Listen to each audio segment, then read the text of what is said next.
নমস্কার বন্ধুরা, রানুজ গ্রিনারিতে আপনাদের স্বাগত।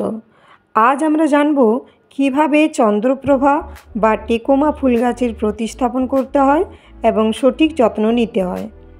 যদি গার্ডেনিং আপনার ভালো লাগে তাহলে দয়া করে চ্যানেলটি সাবস্ক্রাইব করে দেবেন এবং ভিডিওটিতে একটি লাইক দিয়ে দেবেন। তাহলে চলুন শুরু করা যাক। তাহলে প্রথমেই আসি মাটি তৈরি বিষয়ে। এখানে আমি 50% গার্ডেন সয়েল, 30% কিচেন কম্পোস্ট এবং 20% বালিকে মিশিয়ে এক সপ্তাহ বস্তায় ভরে রেখে দিয়েছিলাম। এক সপ্তাহ পর বস্তা থেকে বার করে অল্প রোদে মিলে রেখে দিয়েছিলাম। তারপর এই মাটিটি আমি ব্যবহার করছি। এখানে আমি 10 ইঞ্চি প্লাস্টিকের ছিদ্রযুক্ত টব ব্যবহার করেছি। প্রথমে টবের মধ্যে কিছুটা মাটি নিয়ে নেব। এরপর সাবধানের সঙ্গে ধীরে ধীরে গ্রো ব্যাগ থেকে চারাটি বার করে নেব।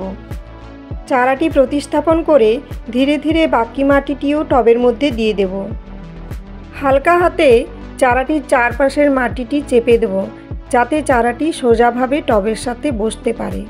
ফুলের পরিচর্যা বলতে গাছের চারপাশ পরিষ্কার রাখা, প্রয়োজন মতো জল দেওয়া, কিন্তু অবশ্যই খেয়াল রাখতে হবে যাতে গাছের গোড়ায় জল জমে না থাকে। এছাড়াও নিয়মিত ছাঁটাই, জৈব সার এবং নিম তেলের ব্যবহার করে গাছকে রোগমুক্ত রাখা। এইভাবে যত্ন নিলে আশা করছি টেকোমা গাছ সুস্থ ও সুন্দরভাবে বেড়ে উঠবে। ভিডিওটি কেমন লাগলো অবশ্যই জানাবেন। ভালো লেগে থাকলে লাইক, শেয়ার, সাবস্ক্রাইব করে দেবেন।